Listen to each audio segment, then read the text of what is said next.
Welcome everybody. This is the second video lecture on the teaching of algebra. And today I'm going to focus mostly on equations and things like that. So I'm going to try and get you to think about algebra in different ways. I'm pretty sure most of you would have learned algebra in reasonably traditional ways around doing exercise and learning procedures that seem to have no conceptual connection at all. And that has its place in the curriculum, but it usually should follow conceptual understanding. So today I'm going to try and show you some ways of helping students get conceptual understanding about solving equations and things like that. I'll also show you some students' work so you can see what is possible. And then you'll follow up some of these in your workshops this week. So first of all, here's a puzzle. I want you to pick a number from 1 to 9.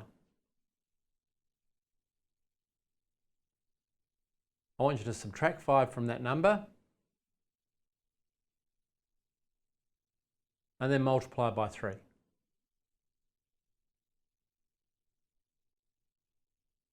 I want you to square that number, which means times it by itself, and then add the digits till you only get one digit. If the number is less than 5, add 5, and if the number is 5 or more, subtract 4. Multiply by 2 and then subtract 6. And then map the digits onto the corresponding letter of the alphabet, i.e. 1 equals A, 2 equals B, etc. Pick a name of a country that begins with that letter, and then take the second of the letter of the country and think of a mammal that begins with that letter, and think of the colour of that mammal. Who's got a grey elephant from Denmark? Now I think you've probably seen that one before. In fact, I'm reasonably confident you had. But the question again is, how does this work? How can we help students work with these things to make sense? And this is a way of engaging with it. And sometimes I would just make some up and get them to work through them and see what they get. All right, so here's one of the activities you can try. I call this one the mind reader. And sometimes in class I was known to dress up to try and make it a bit of a fun thing to the kids. But I'd say to them something like this. How many siblings are in your family? Write it down. Multiply that by 5. Add 2. Multiply that by 20. And then add your age. Subtract 50 and add 10. And then tell me your answer. And then from that, I would tell them how old they were and how many kids they had in their family. So this one I would use more than that first one I showed you, the one I repeated again from the previous lecture about the grey elephant from Denmark, because this is something that relates more to the kids than what they are thinking and what's their real life.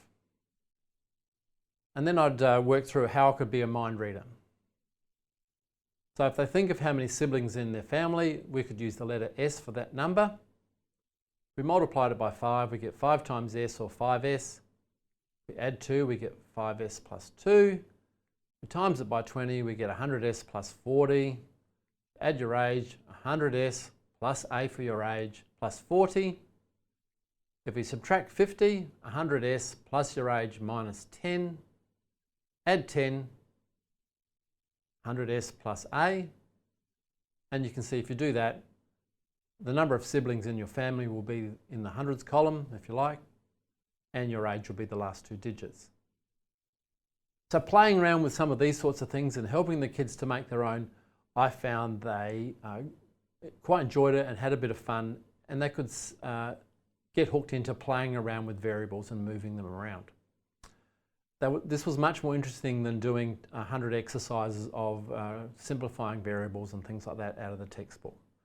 And this one was much more useful than the first one about the grey elephant from Denmark, because the kids could make simple ones or more complex ones, but they had to fiddle around with the variables themselves and adding and subtracting terms. So there's a simple answer. This is called the mind reader, and a way of helping students manipulate expressions, algebraic expressions. Amazing. Another one I used to do when I would introduce equations, and again this is something very simple you can do, is think of a number. And I remember having one student, I said, think of a number, and I looked over and I said, what's wrong? He said, oh, it's too hard. But anyway, I'd say, we'd do these things. I'm thinking of a number and I times it by 2 and the answer's 10. What was my number? And the kids would all go 5. I'm thinking of a number and I add 7 and the answer's 15. What was my number? And they'd say 8. I'm thinking of a number, I times it by 3 and I add 1 and the answer's 13. What's my number? And they'd mostly go 4. So my point here is that most students can conceptually solve equations because that's all I'm really asking them to do. And taking them from that think of a number game to the more formal x plus 7 equals 13, what is x? Or 2x equals 12, what is x? Is relatively easy if we just spend a little bit of time doing this conceptual part at the start. But the problem is if we jump straight to the 2x plus 7 equals 14, the kids don't get it. So this is a really simple way of helping students understanding solving equations, and they can conceptually do it intuitively from what they already know. It's not sufficient, but it's a good starting point to help them move on.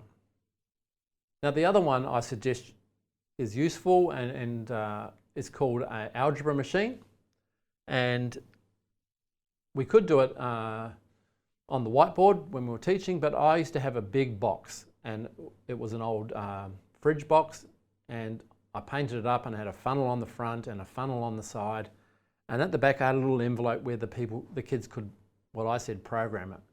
But the beauty of it was this algebra machine, which was just a cardboard box, was the kids could play around with patterns, equations and substituting and solving equations all at the same time.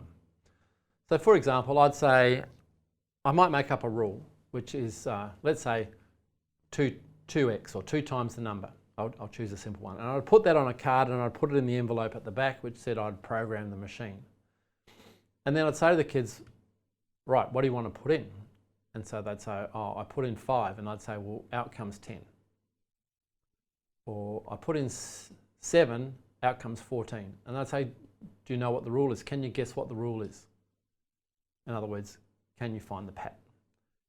And then after a while, you get them obviously more complicated, and they'd find strategies for solving patterns.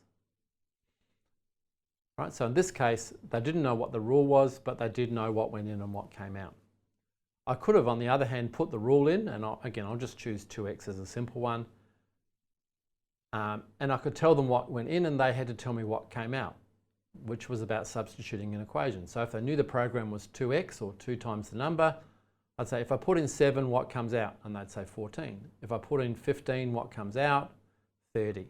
So that's about substituting into equations. And then the third one is if you put the equation in and you don't tell them what you put in, but you tell what comes out, it's about solving equations.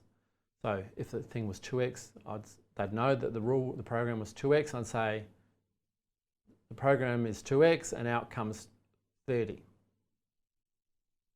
What did I put in? And then again, they'd have to solve it and say, oh, that was 15.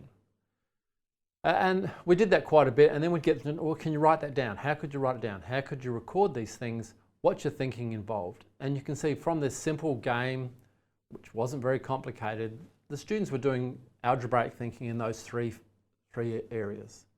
And then the box was big enough that I'd say to kids, okay, so you'll have to make up your own rule, and then they'd come up in turn and put their rule in the envelope at the back, so they'd program it. And then kids would come and drop a number in the top, because the funnel went through, so I'd get, they'd write something, drop it in, and the kid would then poke something out the side with the answer on it. And we played around with that. So we called it an algebra machine. It's not my idea, it's been around for ages. You can play with these sorts of things as a way of getting the kids to intuitively look at patterns, substituting in equations and solving equations before you go to the more formal way, which is important but comes after they've got this understanding. This is the next one, and what I want to say is when I started solving equations, particularly around year 9, I suppose. They'd done some of that other stuff earlier, but when we start again, this would possibly be the first lesson I did on solving equations. And I'd say, we're going to solve this one. And I might even say, look here, it comes out of the year 11 textbook. It's a pretty hard one. And they, I'd say, do you think you can solve it? No, sir, no, I can't. So I'm trying to help them with their confidence and their emotions and playing around with it. And this is how I'd teach them to do it. So we'd start with this one. Say, all right, if x represents a number we've done something to, or a variable, what's the first thing we did to it? We start with that variable. The first thing we did in there is times it by 3. Okay, so times it by 3 and we get 3x. What's the next thing we did? We added 1. Okay, so you've got 3x plus 1. So what I'm trying to do is show them how did we build the thing up, so then we can learn out how to come back. All right, so we started with this variable, we times it by 3 and then we added 1. What's the next thing we did? The next thing we did was we multiplied by 2. So we got that, etc., until we get to 2 times 3x plus 1 minus 4, all divided by 7, plus 1 equals 11. And with a little bit of coaching and discussion, did we times by 2 first, or did we subtract the 4 first, those sorts of things, they can get to that end and they can see it. It doesn't take very long. So I said, okay, well, if we've got here and we've got to 11, how are we going to find out what was at the beginning, what that x was? Well, we just have to go back. All right, so what's the last thing we did? We added 1. And again, on this picture, I haven't put it on because I ran out of space, but if I was doing this on the whiteboard with the students at school, I would put it on. So the last jump from that last small circle to the big circle was add 1. So if I've got to go back where I've come from, what have I got to do? I've got to subtract 1, do the opposite. So if I subtract 1 from my 11 there, I'd get 10. And what was the second last thing I did? So the arrow, the hoop over the top would have said divide by 7. So to go back, I'm going to have to times by 7 or multiply by 7, get 70, etc., until we get back to 12. Now, this activity probably took somewhere around half a lesson, depending on how long your periods are.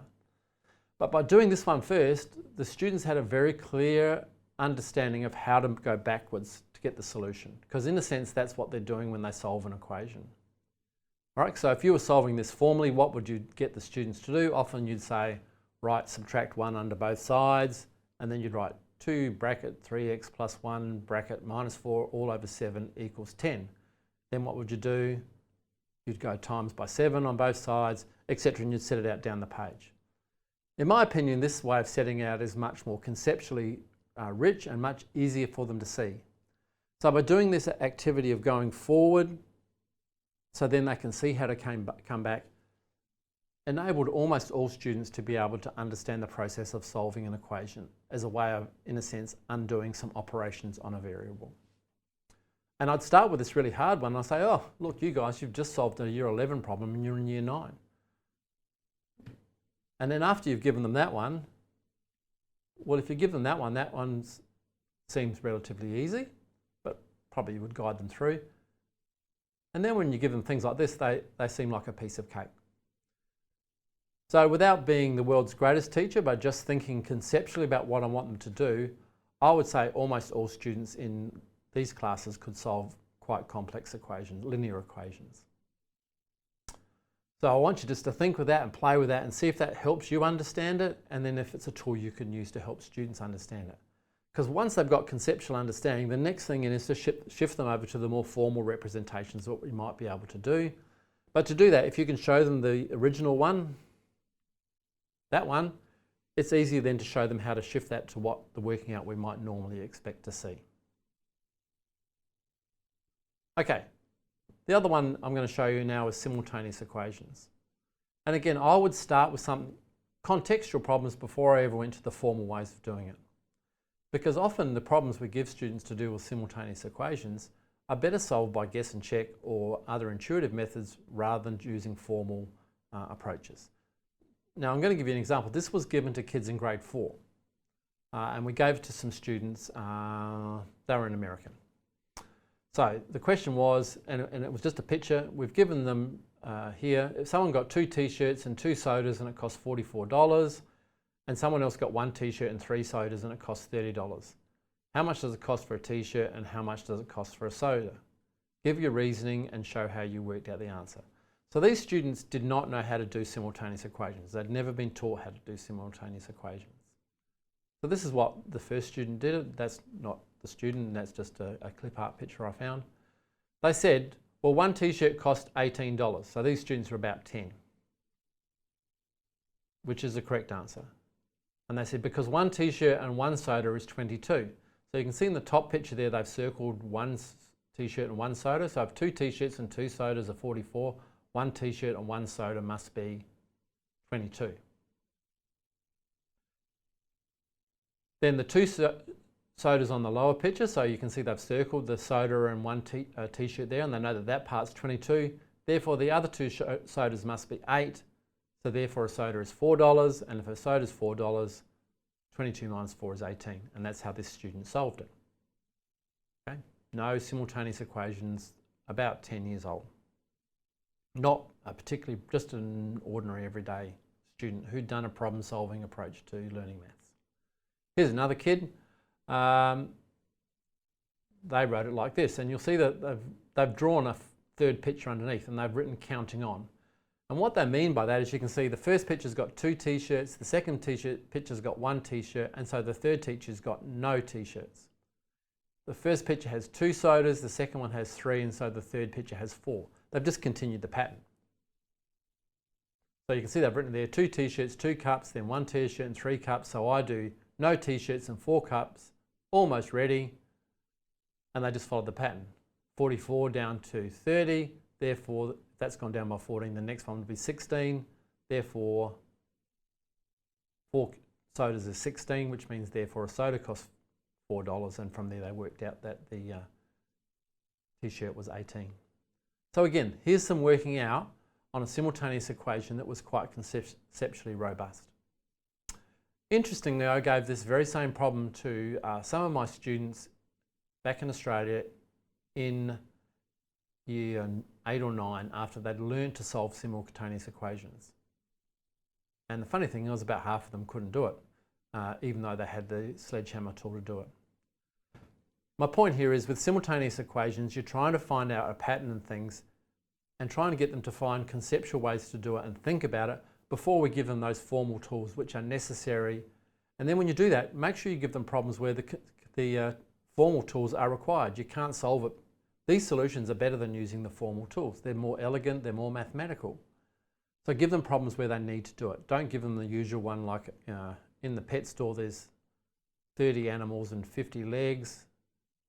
If they're all chickens and dogs, how many chickens are there and how many dogs? No one cares about that sort of stuff. Whereas this problem related exactly to these students' context where they were.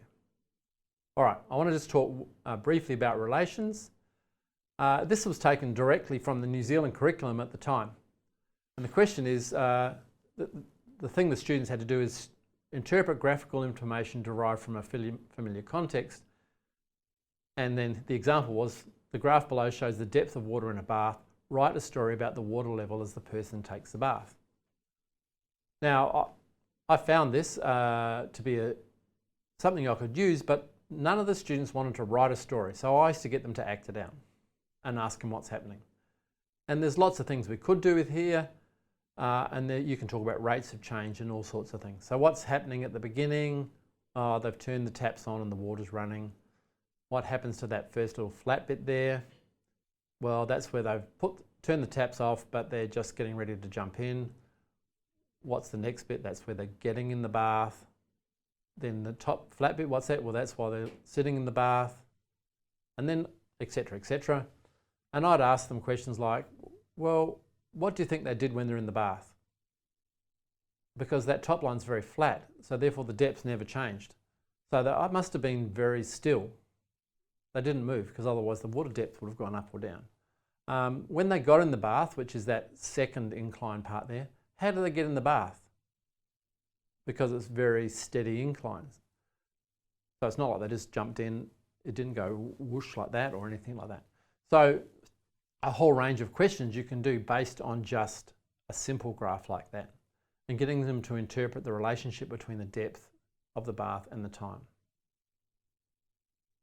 You could ask them things, what are the taps like in this bath? And you can see it took a long time, it took a lot longer to fill up the bath than it did to have the bath. So maybe they've got very low water pressure or things like that. Here's another one that could be useful. This is a map of the Melbourne Grand Prix, a simple one. And you might ask the students from this graph to draw the relationship between the car's speed and the time going around. And what you can see from that, getting them to map around the corners and the hairy bits and the straights when they get their speed up. So trying to find the relationship between two variables, and in this case it would be speed and time. That was one that the kids liked a lot. And here's another one. This, again, is not mine. It was a resource, came from somewhere else. This one I didn't get the kids to write a story. I got them to act it out. And what happened is there's a telephone booth and then there's all these cars, which I've listed the colour of there. And so I'd give the kids different colour hats or things, and I'd have a telephone booth or just a marker as a telephone booth. And they had to act out what was happening. And then here's the script for their play. So they had to interpret this graph and then act it out. So I called this the script, and then they got a while to look at it. They could even do it in pairs, so they were sitting in the car.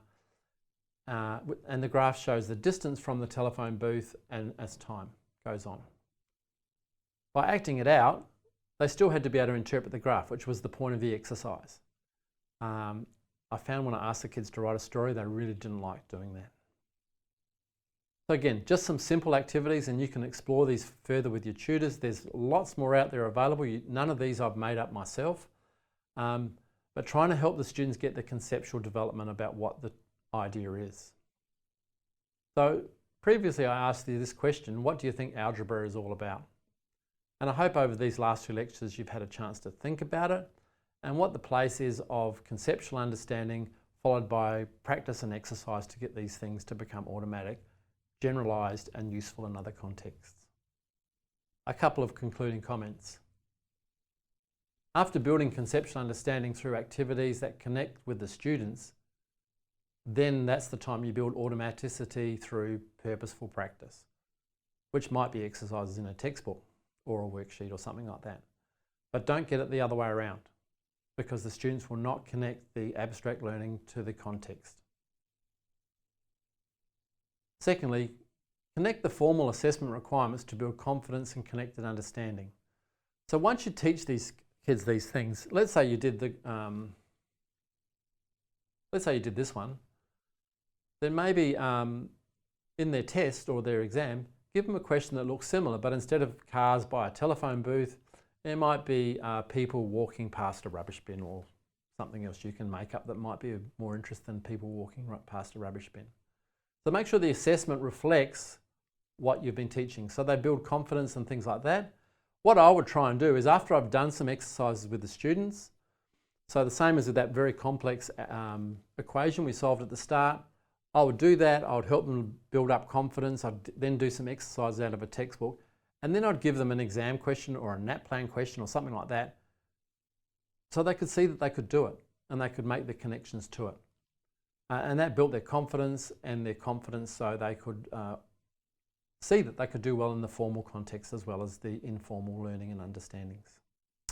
I hope that's helpful. Some of these activities are tried and tested in many classes I've had before, and I can highly recommend it, particularly the one with solving the equations by going forward and then coming back.